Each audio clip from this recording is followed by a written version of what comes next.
So we are going live on Facebook.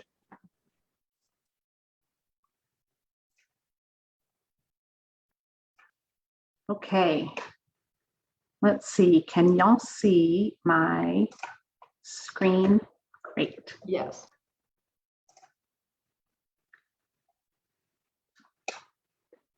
Okay.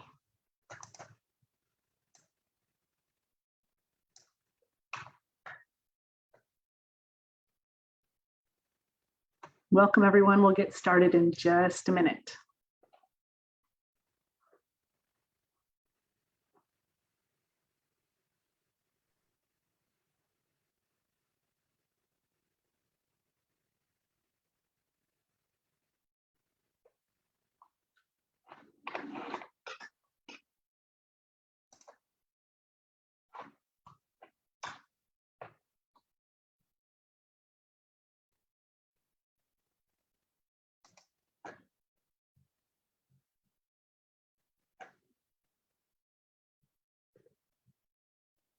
Okay, welcome to Ready, Set, Grow. This is the final series of this, this is the final webinar for our 2021 series. And we're excited to present as a team. We have our Ready, Set, Grow team members. We're all with NMSU Extension. We have Emily Bruton, Suzanne Cole, John Garlish, Linda Garvin, Sarah Moran, and I'm Marisa Thompson. And we are presenting today holiday plants. So thank you so much for joining us. The slides, I'll be posting them just momentarily on our Ready, Set, Grow website. And then also throughout the presentation today, if there are any links that you need, I'll paste them into the chat box. And as you have questions, you know, we love questions. We have decided to save our questions for the end. So while you're welcome to post the questions in the chat and at the time that you think of them, or you can save them for the end, either way. And we will look forward to the questions when we're finished with each of the little sections of today's presentation. As always, please turn off your microphones, which everybody has already done, and keep your video off to help with the streaming issues. And I think with that, we are ready to start. So our first presenter today is Suzanne DeVos Cole, and Suzanne is our extension agent in Mora County. And today Suzanne is presenting on amaryllis, and I'll continue your slides for you. So take over. Hi, everybody. Yes, I'm the extension agent in Mora, and I'm going to be talking about all things amaryllis. And here we see a picture of all the different varieties there are. As you can see, there are all different colors and varieties. I think we have probably a couple thousand different varieties. So if we want to go to the next page, please. So when I was doing research for this, I learned something new. It's always great to learn something new, and I share that with you. And what I learned is that what we think of as amaryllis is not amaryllis. This is Amaryllis belladonna, and it's a plant that comes from South Africa. It's a perennial bulb that is hardy in zones 8 through 10, and there is one species. And this is what it looks like. It's usually grown outside, and this is not what we think of when we think of amaryllis. If you'll just turn the page, please. This is actually what we all know of as holiday amaryllis, but it's actually called hippistrum. Sorry if I butchered that. And this is the holiday amaryllis that we all know and bring home at Christmas time. Amaryllis actually means to sparkle in Greek. Oh, well, okay, we can go to the next one. So this is, I went to the store and I bought an amaryllis. And the first thing I noticed was that when I opened this up, and this is what you could get, you could order the bulb itself and it'll come in, or you can get this kit. And so I opened it up. The first thing I noticed was that the bulb was kind of small. The bigger the bulb, the more flowers it's going to have. And amaryllis will live 75 years, the bulb will, if you take care of it properly. So, and I also noticed it had started growing. So this is what was in the pot from my kit. I had a pot to plant it in. I had the bulb, and I had some compressed peat that I would soak in water to grow the bulb in. So next page, please.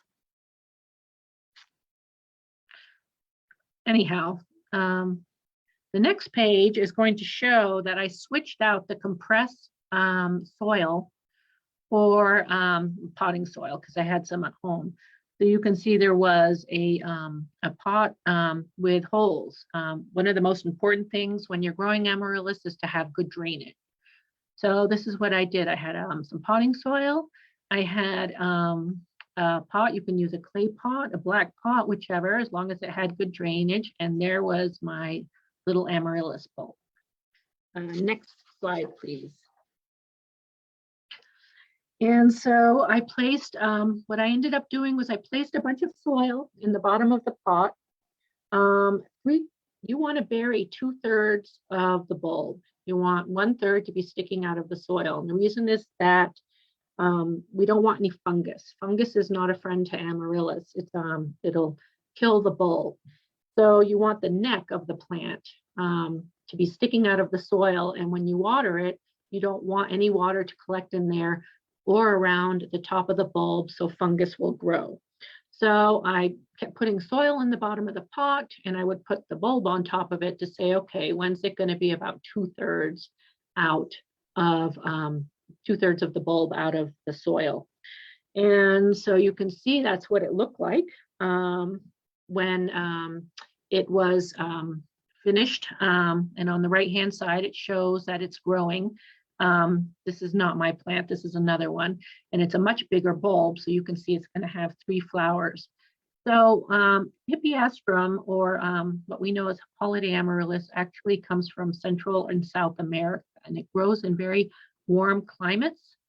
So when we're keeping it in our house and watering it, we want to mimic those climates. So you want to keep your soil moist. You don't want it wet.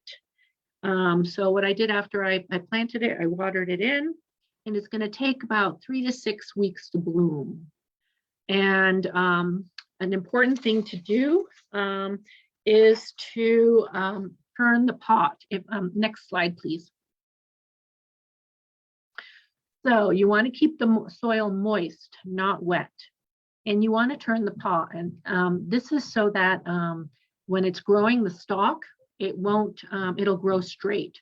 So what I do is every couple of days, I would take the pot and do about a quarter turn. And that way the stalk that's growing will grow straight instead of leaning towards the light. It doesn't need full sun. It would like full sun, but if you have a lot of bright light, your amaryllis will grow. The most important part is to keep the plant warm when it's first growing. So it wants to be in about 70 to 75 degrees. And once the flower bud is produced and it starts flowering, you can put it in a cooler location. You can move it to where it's about 65 degrees. And of course, a cooler temperature will keep your bloom lasting longer. So this bulb can be used year after year. As I said, they will grow 75, they will live 75 years if you take care of them. So after it's blooming, what you want to do is you want to cut the stem. You want to allow the foliage to remain and die back naturally, so the carbohydrates will go back into the bulb and feed it, and then it can grow. And so every year it will grow in size, and then when it reaches a certain point, it's going to make some daughter plants that will grow next to it. And then you can actually repot those and start them. So after the foliage has died back, you want to keep watering it and leave it in a sunny place. And then it needs a dormant period of about 2 months. So allow it to die back and then stop watering it. So I made a mistake before, excuse me. You want to keep watering it when it has foliage. And then once the foliage has died back naturally, then allow it to go into its dormant stage. And so the dormant stage means that it's not getting as much water. You don't want it to dry out completely, but you don't want to water as much as if it was a house plant. And then about 2 months before you would like it to bloom, you would move it to a warm and sunny, bright place and start watering it again and take care of it that way. Next one, please. So amaryllis are pretty easy compared to other bulbs. Forcing bulbs such as hyacinths or tulips or daffodils are different. They have to be fooled into thinking it's spring. And so what you have to do is you have to have a dormant period for the plants in cold, and they think it's winter. And then you bring it back into a warm place and they think, oh, it's spring and will start blooming. And the dormant period is different for each bulb.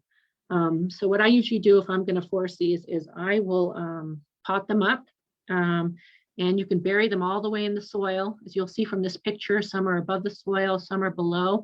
I tend to bury my bulbs below because then I don't have to worry about staking them or them falling over. And so I will bury my bulbs. I'll put them in a cold place for sometimes it's 4 weeks, sometimes it's 6 weeks, and then I'll bring it out and it'll be warm and it'll start growing.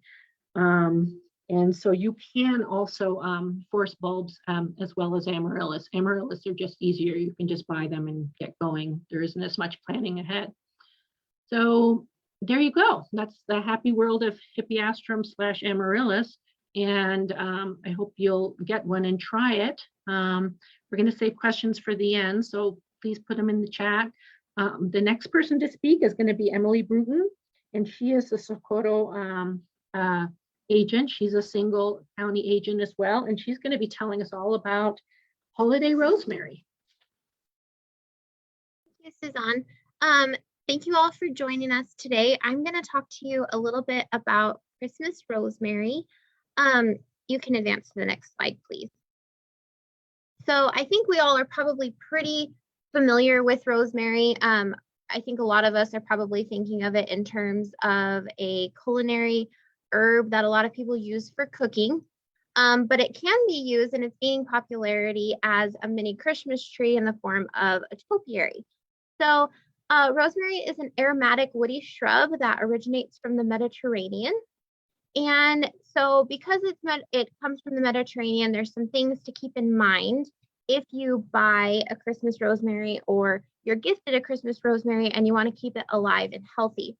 So in terms of caring for your rosemary inside through the winter months, and if you have it nice and decorated like a Christmas tree, it's best to start with a healthy plant. So if you're gifted a rosemary, that might be a little bit hard. You don't necessarily have any say in what the plant looks like, but if you're going to purchase one for yourself, or if you're going to buy a gift for someone else, it's good to start with a healthy plant.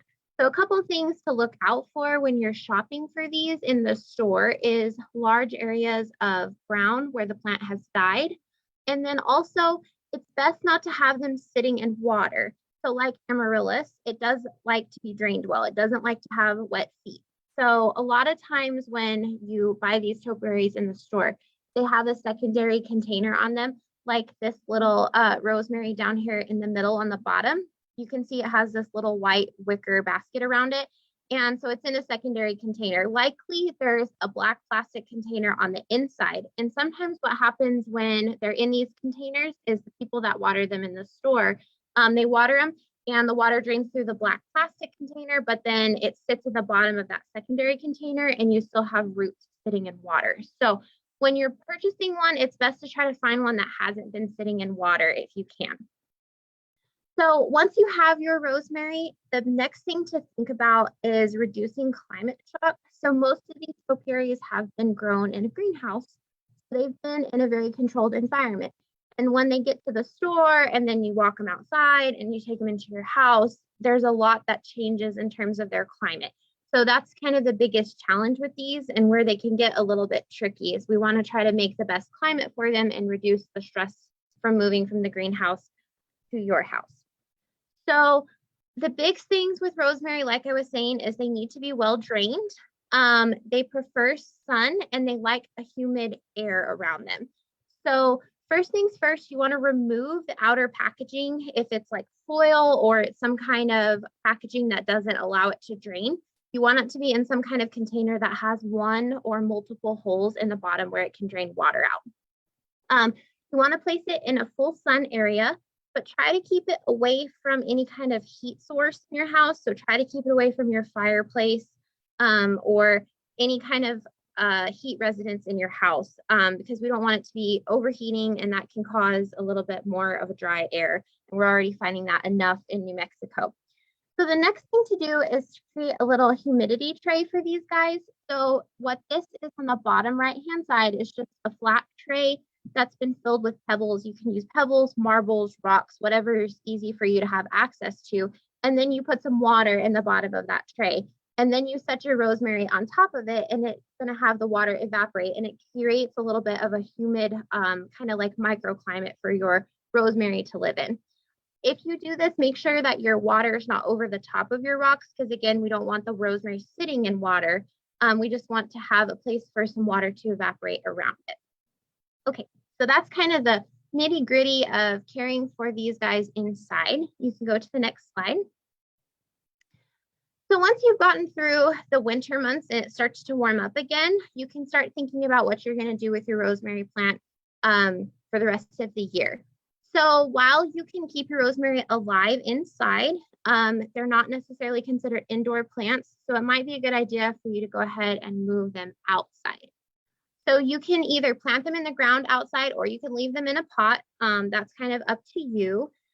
Most varieties of rosemary are cold hardy to around 20 degrees Fahrenheit. It is variety dependent. So there are some that are cold hardy to much lower temperatures. So depending on where in New Mexico you live, if you want your rosemary to survive outside, it might be good for you to go for some more cold hardy varieties. So once you're ready to start moving them outside and you're away from, the danger of the cold, you can start placing them in a sheltered area outside to help them acclimate. It's important to keep them out of the wind. That can be very damaging to them, like it is to all plants. And once they have been acclimated, you can plant them in a sunny location. And again, we need well-drained soil. So if you have a garden, or if you're in an area that has really heavy clay soils, you can go ahead and try a raised bed, or maybe keep them in a pot, or you can amend your soil so that's draining pretty well. And then you want to, again, protect it from any kind of desiccating winter winds. Once you've found a place you're going to put it, whether it's in a pot or in the ground, and you're actually ready to physically transplant your rosemary, you want to break up the root ball, and you can trim any dead or circling roots. Make sure you don't have any girdling going on, and then you can go ahead and place it into your transplant location. So that's kind of, I went through that pretty quick, but that's kind of the nitty and gritty for holiday rosemaries. One kind of thing I really like to think about with rosemary is that they thrive on neglect. So you don't want to overwater them. They don't like a lot of water. So when it comes to how much water they need to have, if it's inside or outside, you can just stick your finger down into the soil. And if it's still pretty soggy and wet, then you don't want to water them again. As it starts to dry out, then it's a time to go ahead and put some more water in and kind of keep it moist, but not overly watered. So rosemary is pretty naturally drought tolerant. So that's a very good plus of rosemary in our environment. And with that, I hope you guys have fun with rosemary plants. They make very cute little mini Christmas trees that are really nice to decorate with. And you can pull some leaves off to use for cooking, and you can also keep them for a nice air freshener in your house, because they do smell very fragrant and pretty good. So I think we're ready to move on to the next presenter, who is going to be Sarah Moran-Duran. And she is the Extension Horticulture Agent in Bernalillo County, and she's going to be talking about holiday cacti. Thanks, Emily. That was great. Thank you. Yes, I am going to talk about holiday cacti, which is a very popular, very common plant that we see around this time as well. So you might have seen it starting Thanksgiving, then Christmas, and also in the spring. So there is a way that you can actually identify what kind of Christmas cacti you have. If you look at the first picture, you will be able to see that what we incorrectly known as leaves is actually a stem.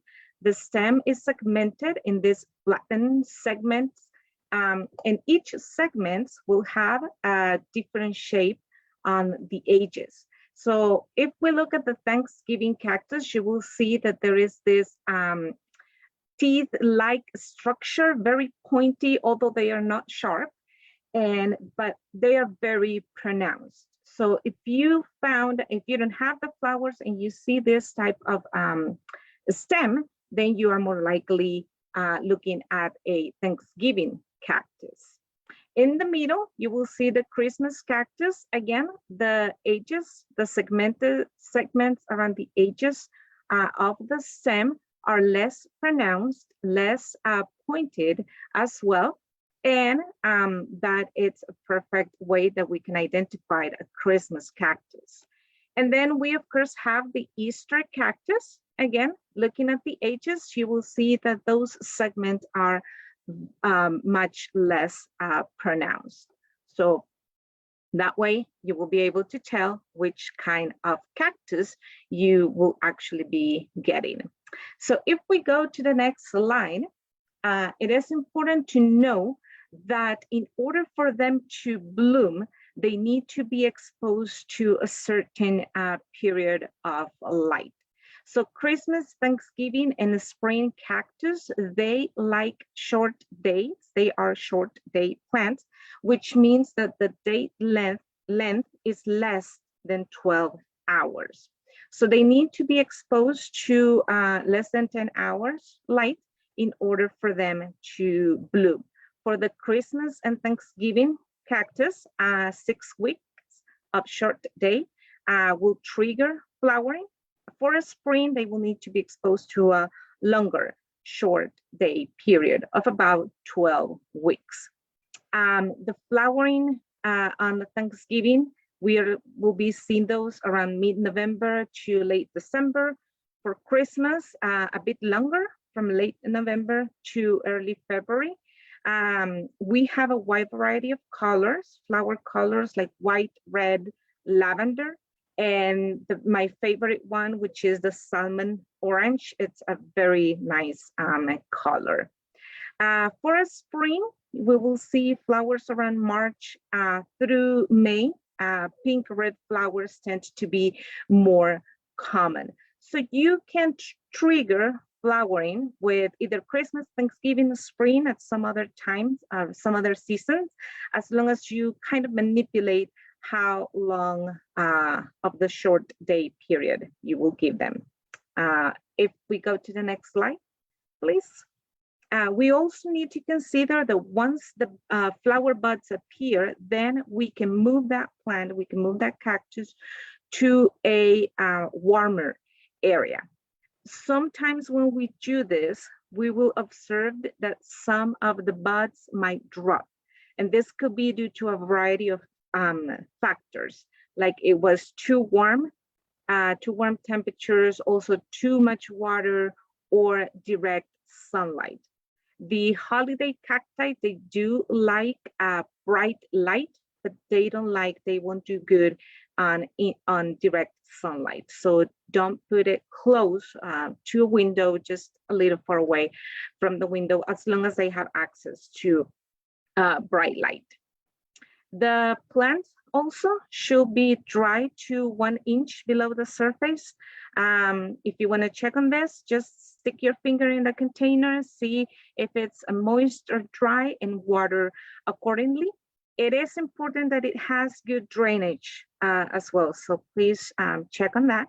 And also do not fertilize or do not repot it if the plant is blooming, as this might affect or shorten the blooming period of the plant.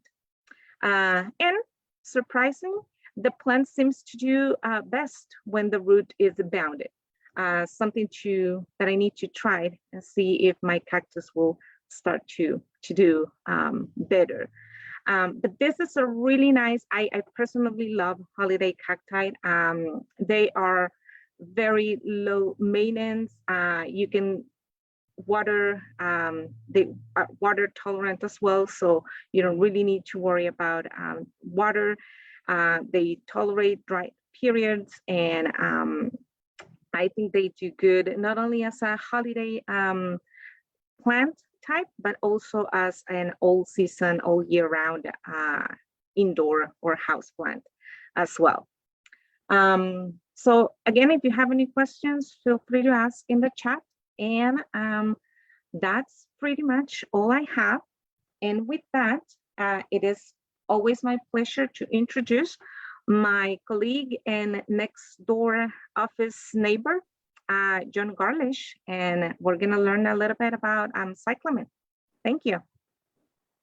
Thank you, Sarah. Great presentation. And I didn't realize there were 3 different varieties of holiday cacti all the time. So that was good to see all the differences that we might have and why some things bloom at different times of the year and not just at Christmas tide. I'm going to be talking about Cyclamen or Cyclamen, depending on how you know it best as, both the Florist and the hardy varieties. So with that said, next slide, please. So most of us at this time are going to see the Florist Cyclamens, and they come in a abundance of colors, shapes, and sizes. Some of the petals might be ruffled and frilled and ragged and just have a unique texture to them. Some of them are going to be bright pink and red and white. Other ones are a fuchsia and purple color. And some are 2-toned, 3-toned with some unique eyes to them. And some have a lovely fragrance to them as well. Another thing I like about the Cyclamen is it has a beautiful leaf patternation where some are a silver gray color, others are white with some green venation, and some are green with a white venation. So they have some unique characteristics that really brighten up what can sometimes be a dreary wintertide with everything. So Cyclamen are a lovely addition to the holiday planting for indoors. Where they are native at, it makes them challenging. They are a Mediterranean alpine plant. So they bloom during the winter months and like it cool. And so this can be challenging for us for growing the Florist Cyclamen. Florist Cyclamen have been bred by the Dutch to get these beautiful big flowers, but they also can be challenging too. Personally, how I treat them, and some of you may chide me for this, I treat them as a seasonal decoration and I throw them out into the compost afterwards, just because I don't have the time for them sometimes because of how they need to be challenged and stored afterwards. So next slide, please. So let's learn, how do we take care of our Florist Cyclamen? So they are native to the Mediterranean highlands. They like cool temperatures, 50 to 65 degrees Fahrenheit, 10 to 15 degrees Celsius. They prefer bright, diffuse light. They don't like to be near any heat sources, any vents, any drafts, etc. They like to have their crown and their all around them dry, but yet they like their soil lightly moistened. They rot easily, so if you water from the top, they are going to rot out. So it's best to water from the bottom and drain any excess out of them, any water that is left over. So water from the bottom, let them soak it up for about 10, 15 minutes, and whatever is not soaked up, pour it out. A lot of times, especially in February, March, April, a lot of people start seeing their Cyclamen turn yellow. It's like, what's wrong with my poor plant? Nothing is wrong with your poor plant. It is ephemeral, which means it is short-lived when it comes to warm temperatures. So once it gets too warm in the house or once it gets too warm outside, they go to sleep and go dormant. So all the leaves will start to turn yellow. Next slide, please. So all the leaves will turn yellow and go away in spring, and it needs to have 4 to 6 months of a dry and rest period. Some people may put them outside for the summer. Other people may put them on their sides or in a brown paper bag or unpot them. Do not let them dry out completely. So you may need to lightly spritz them or keep them in a humid and slightly humid environment, maybe in a dark cabinet underneath the sink, etc. But they need to be stored in a cool, warm, dry place. So about 60, 65 degrees. slight water on occasion. Lightly fertilize it only when it awakens. And the challenge for this plant is it is hard to propagate by cuttings, and it's hard to propagate by seed. If you have a bright greenhouse or a bright sunroom, you may be able to work on that to keep it alive all year round. But a lot of people, their corms will either rot out or wither. This does have a tendency to get thrips and whiteflies, and other insects are prone to it. So that's what makes it challenging to keep it going as well. Not to say we aren't up for a good challenge, but know that this plant can be a little bit finicky for the florist cyclamens for how they've been bred. So if you want to keep it all year round, make sure you give it a long resting period. Bring it back out around between Labor Day and the 1st of October to get it going again to bloom for the Christmastide. Next slide, please. Hardy cyclamen. There are some places in New Mexico that may be able to grow hardy cyclamen. It prefers dry, mild winters and coarsely drained soil. In some places, there are a couple of varieties that are hardy to zone 6 or zone 7. They tend to be smaller leafed and low to the ground, and they come more in the purple or white colorations. If you're going to put them in a pot, they are going to be paired great with Helleborus or the winter pansies. You'll just have to look around to see what stores may carry them. They are online, so research them closely about the hardy ones that you can grow. With that said, when I lived in Germany, we had fall hardy cyclamen that would be blooming around October into November. And when I went to visit my cousins and the arboretum I worked at in early December, they were blooming. So these winter cyclamens prefer it on the cooler side. When it's about 45 to 50, 55 degrees, they will bloom lovely. They make a great little carpet if you have them in a protected, coarse drained area on a hillside. But don't let them get overwatered because they like it a Mediterranean winter climate. So on the drier side, but also protected. And I think you'll get going pretty good. So I look to see what ones you have. Give Cyclamen a call. And for coarsely drained soil, make sure that it drains out. Water doesn't sit on things. If you have a little bit of gravel mixed in with your soil, so that way the water doesn't sit, but it's drained out quickly. That's what I mean by coarsely drained soil. So I'll answer more questions towards the end if there are any. And at this point, I am going to pass it over to Linda Garvin with the Valencia County Extension, who's going to talk about the poinsettias. Great, thank you, John. Okay, so here we are, poinsettias, the ultimate Christmas flower.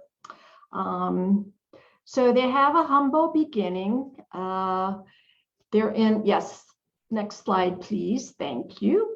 They are in the Euphorbiaceae family or the spurge family. So it's not the most popular ornamental plant. Its scientific name is Euphorbia pulcherrima, and its wild ancestors came from Mexico in tropical forests. So the Aztecs used this plant medicinally for fever reduction, and they also used the bracts or the colored leaves for a red dye. Next. Okay, so the poinsettia is the plant most associated with the Christmas season, especially here in the US. And there's a Christmas story tied to the plant in which a young girl named Pepita in Mexico wanted to give a gift to baby Jesus. So she's on her way to church and she's lamenting about how she has no money and she's poor. And what can she give baby Jesus? So she asked her cousin, and her cousin said, it doesn't matter what you give him, as long as it's given in love, it's a perfectly worthy gift. So she started collecting poinsettias, and she gathered a bunch of them and laid them at the altar at the nativity scene. So that is the Christmas story associated with the plant. Next, please. All right, so how did it get from Mexico to the US?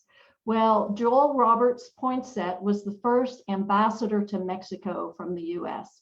And he was a bit of a botanist and a plant enthusiast. So he found these beautiful plants growing in the woods and started taking them back to his greenhouse and collecting all kinds of different plants. When he finished his tenure as the ambassador, he went back to South Carolina where he had greenhouses, and he started propagating the plant in his greenhouse. So this was in the 1800s, so hundreds of years ago. It didn't become popular as an ornamental plant until the early 1900s when Paul Ecke in Southern California had a nursery, and he and his wife, well, first he learned he's the first person to learn to propagate the plant by making every flower branch. So it made it a fuller plant and more pleasing to the eye instead of the kind of sporadic, scrawny plant that you would see in its native habitat. He and his wife basically grew things outdoors for ornamental landscapes. And how it became popular in the US as a Christmas or holiday plant is that he went on the Tonight Show in the early 1950s. And while he was on the show, he had a giveaway of poinsettias. So he gave them to all the audience and to all the staff, the workers on the set. And from that one show, the popularity of this plant grew and grew and grew, and more people started growing poinsettias as a holiday plant for the holidays. Next, please. All right, so some information about the poinsettias. They are the best-selling plant in the US and Canada. There's more than 100 varieties of them. And California is the #1 producer in the States, and that's not surprising since it has similar climate to parts of Mexico. And most of them are sold within a 6-week period just before the holidays. So that's a huge market in a very short time period. Next. All right, some other fun facts. So poinsettias, since they're in the spurge family, they have a white liquid sap in their stems and their little bracts, which is latex. So many people are allergic to it in that they have skin sensitivities to latex.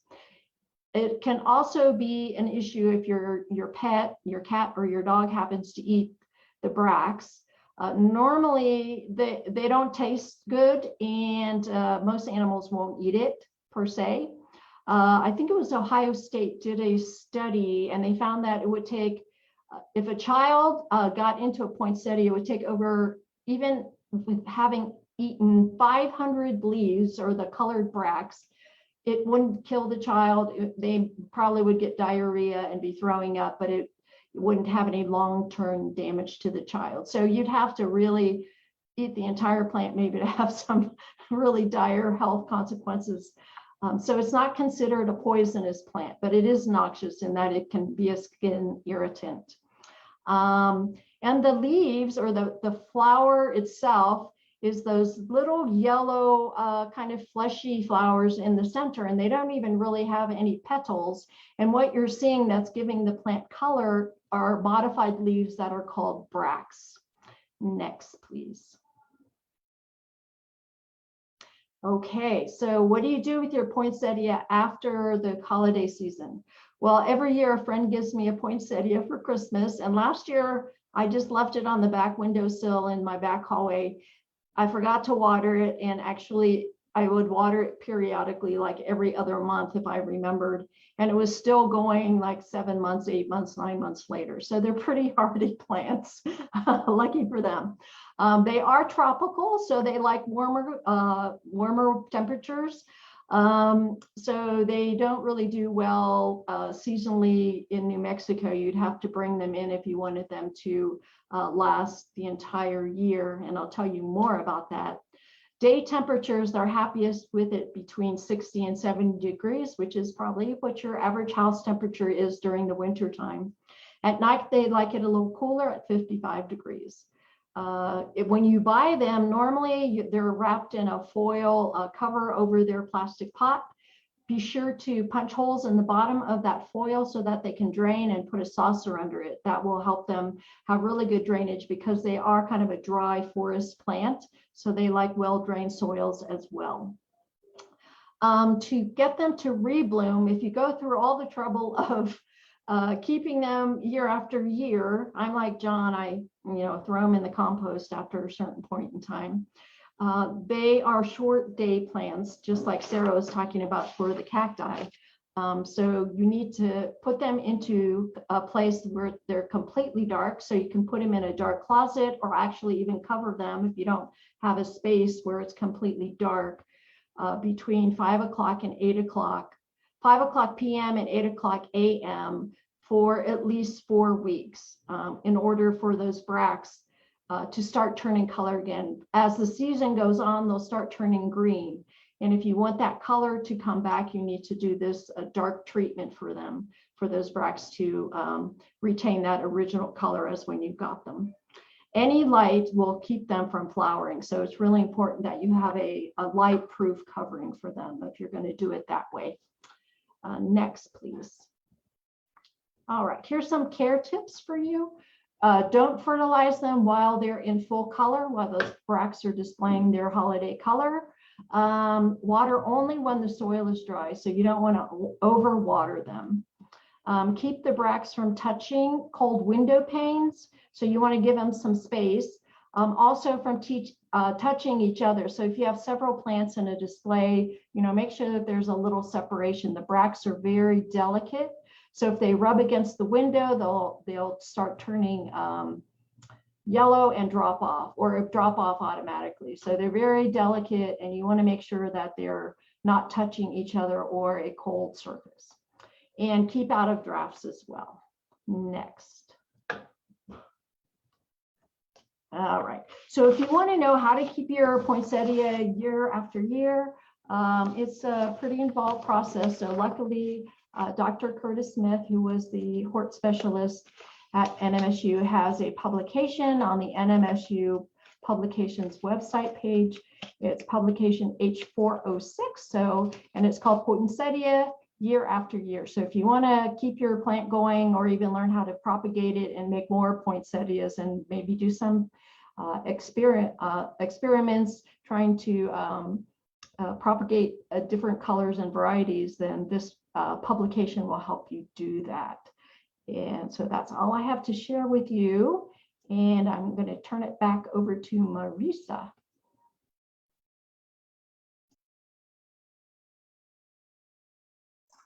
Thank you, Linda. And let's see, turn my video back on. There we go. So that wraps up our holiday plants, but we do have a couple of really exciting announcements for you. And first, we really want to say thank you for your support.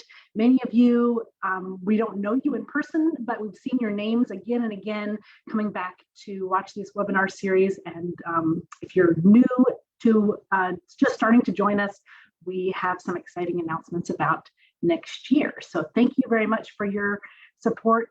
Linda is going to post the link to our survey in the chat. If you filled out the survey before, please fill it out again, because we use this feedback about each presentation, and also it's an opportunity for you to suggest topics for upcoming presentations. And so with that, I want to share our new lineup for 2022. We got together and, using your recommendations, came up with great topics and presenters for 2022. The first one is going to be in January, and I've just forgotten if that's the 18th and 19th. It's the Wednesday, third Wednesday in January, and that's John Formby is with State Forestry, and he's going to be giving a presentation on common evergreen pests in New Mexico, which is something that we get lots of questions about in Extension. And so we're really happy to have him on board to start out our new year. And with that, let's get into our questions. So we've gotten a couple really great questions in here. I'm going to scroll back up. Let's see. So the first question I see was from Jan. And so Suzanne, I'll give you a chance. Would you like to answer this question on, oh, do I see her? On amaryllis. So the question is that she got an amaryllis bulb, but there's no soil in the package. The pot was filled with small pebbles, no soil.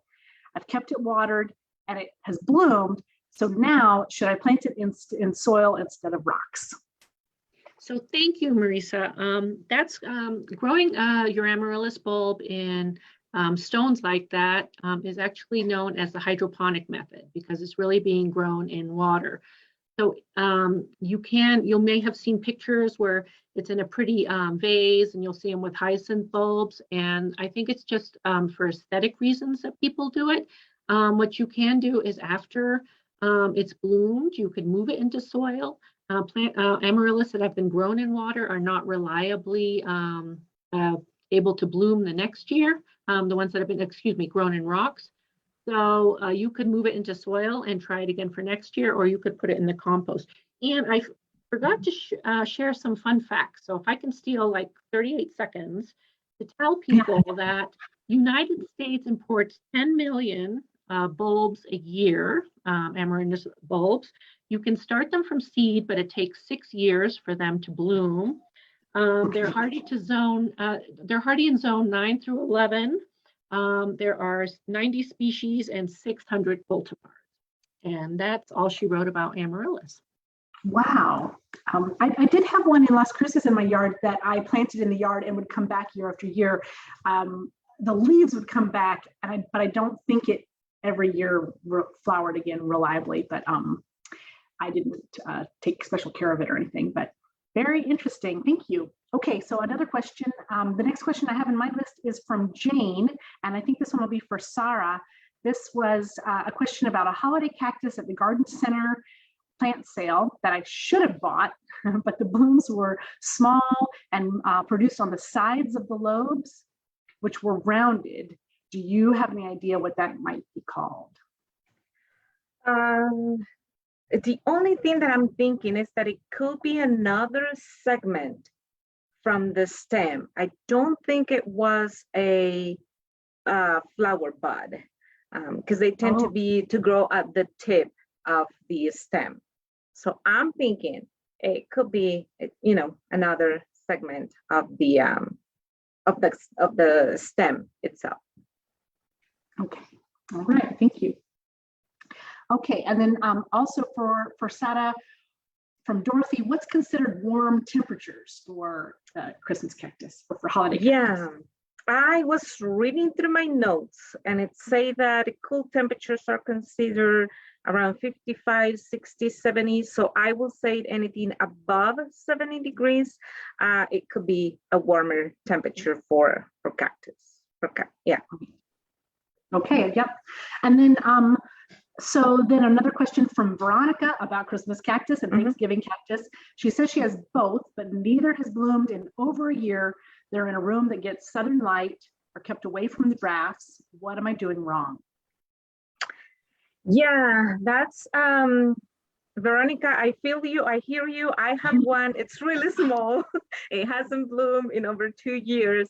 But I think we need to play around with short days and cooler temperatures to trigger the flowers and go from there. Yeah, I agree. I think, maybe next year we could give like what not to do because we've all messed up in different ways. But for that getting them to rebloom, it seems to me it's like they rebloom, but not predictably, not reliably in my life. Yes. Except for this, I just have a hint this year because I moved my Christmas cactus outside for the summer. And, we started a month ago, started getting really cold. And so I was bringing plants in and I forgot it out there. It was out there until like one of the nights that got really cold. And luckily I went out and looked around and like rescued it last minute. And it is covered in buds. It hasn't bloomed yet, but I wonder if it really did respond well to those cold nights before the frost. And that was in Las Lunas. So anyway, I'm interested in the cold temperature response. So Thank Great. you. Mhm. Okay, we might have another question for you. Oh yeah, we do. Another question from Rosalia.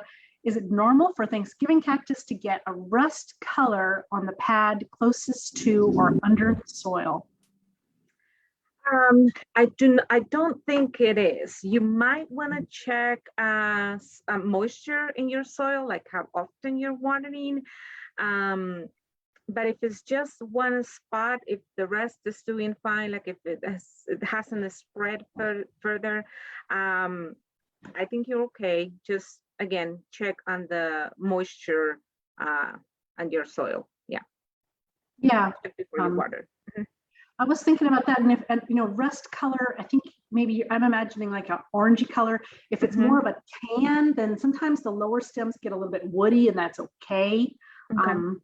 But mine, at least one of them, it's like turned a really purpley color. It's not orange, it's much more purple, and so some of the varieties can have purple pads, but yeah, maybe Rosalia, if you'll send us a picture, I will put the Desert Blooms email in the chat, and so send us a picture so we can see, kind of get an idea of what you're talking about.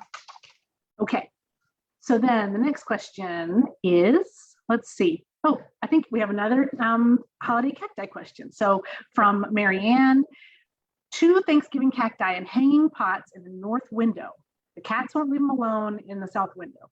They're spindly and haven't bloomed in 2 years. They used to be one plant, and so she separated it. The cat, it's been through a little bit of trauma and was divided into 2 plants. They're in fresh potting soil now. She's watering with rainwater, taking very good care of them, and is wondering how to make them bloom again and grow again, really.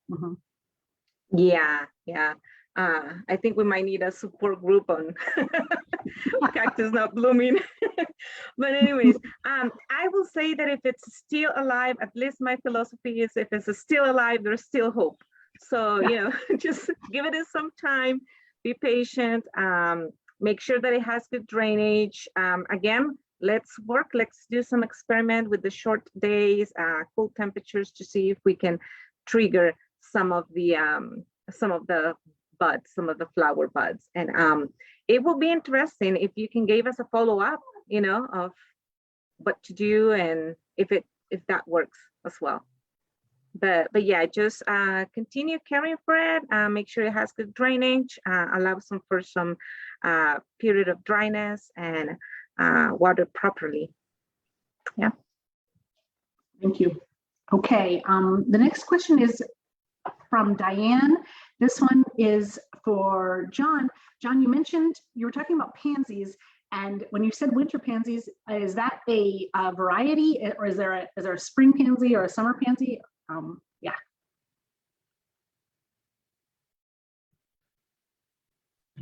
So when I refer to winter pansies, there are some pansies that are more winter hardy and cold hardy than some of the other varieties.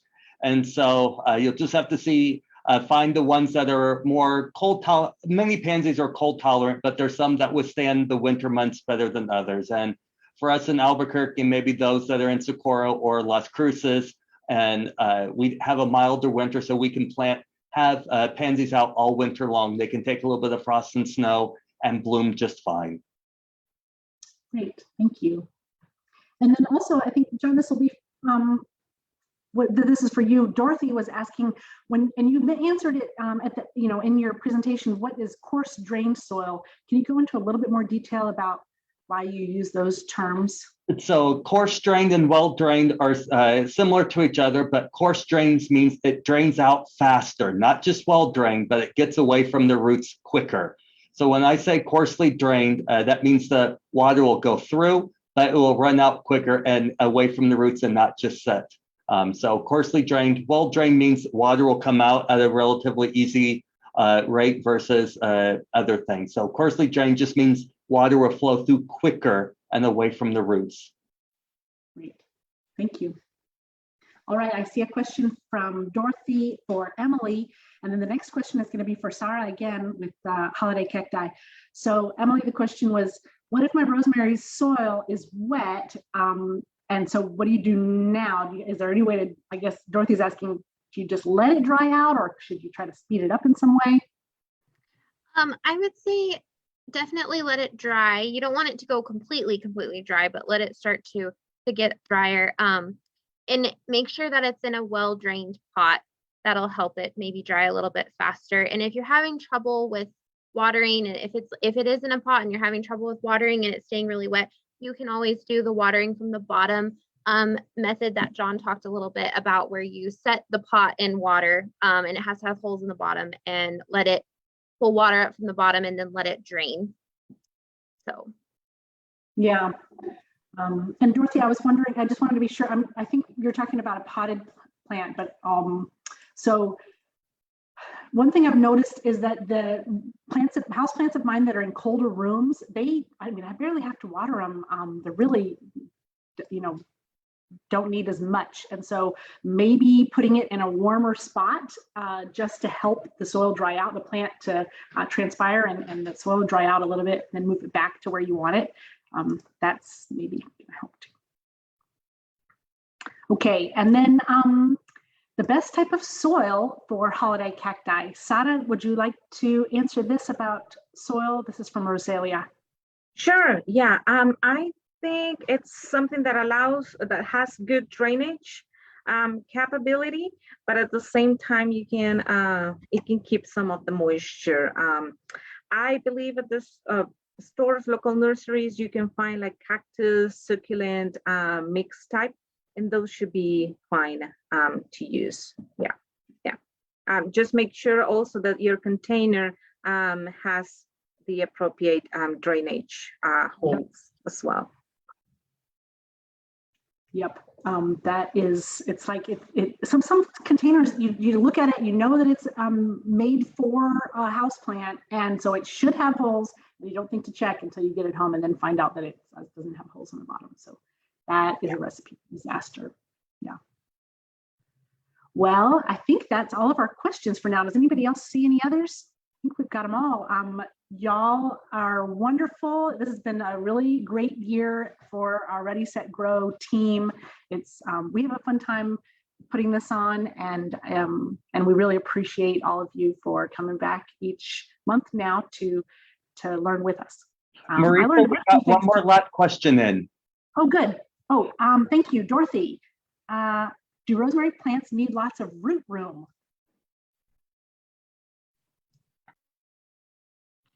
So I don't know if I have a specific answer to that, but I mean, if your rosemary is getting big in its pot, you can always transfer it to another pot so that it has room to get bigger. I don't know in terms of root room if it has requirements more than other plants. Do you know, Marisa?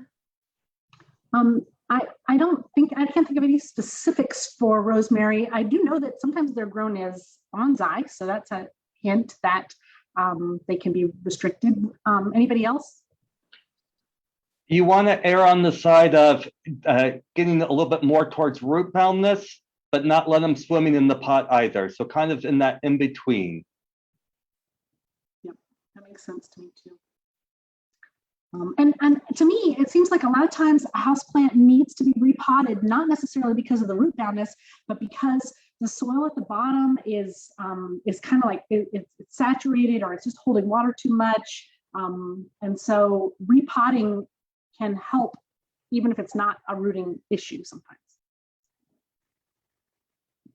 All right, well, thank you all for joining us. I think that's it for today. So we will see you next year, and look forward to another great lineup of presentations. We always learn, we talked beforehand, even today, like different things that we learned from each other's slides. So it's a good program.